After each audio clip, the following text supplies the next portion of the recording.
భారత్పై అమెరికా 50% టారిఫ్లు విధించిన తర్వాత మెక్సికో కూడా అదే బాటలో నడవడం సంచలనంగా మారింది. భారత్తో పాటు దక్షిణాసియా దేశాలపై మెక్సికో అధిక సుంకాలు విధిస్తున్నట్లు పేర్కొంది.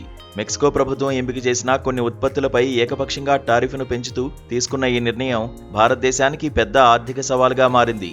ముఖ్యంగా ఆటో విడిభాగాలు, వస్త్రాలు, ప్లాస్టిక్స్, స్టీల్ ఉత్పత్తులు, ఫర్నిచర్, పాదరక్షలు, బొమ్మలు, సౌందర్య సాధనాలు వంటి కీలకమైన 392 రకాల వస్తువులపై ఈ సుంకాలు 2026 జనవరి 1 నుంచే అమల్లోకి వస్తాయి.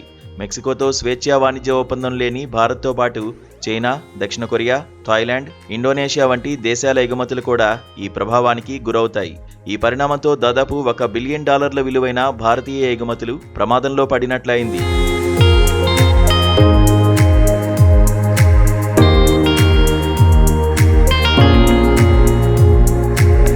మెక్సికో తీసుకున్న ఈ అనాలోచిత నిర్ణయంపై ఢిల్లీ అప్రమత్తమైంది.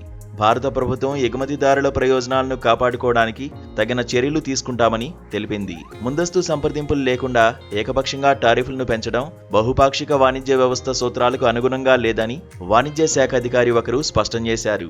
ఇప్పటికే ఇదే విషయంలో ఇరు దేశాల ఉన్నతాధికారుల మధ్య సమావేశం జరిగింది.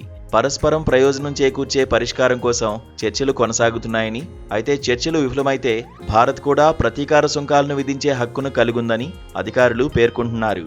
కాగా మెక్సికో తన దేశీయ పరిశ్రమలను, ఉత్పత్తిదారులను రక్షించుకోవడానికి ఈ సుంకాలను పెంచినట్లు ప్రకటించింది.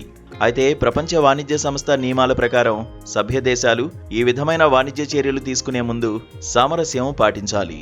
కానీ టారిఫ్ పెంపు పట్ల భారత్ తీవ్ర అభ్యంతరం వ్యక్తం చేస్తోంది.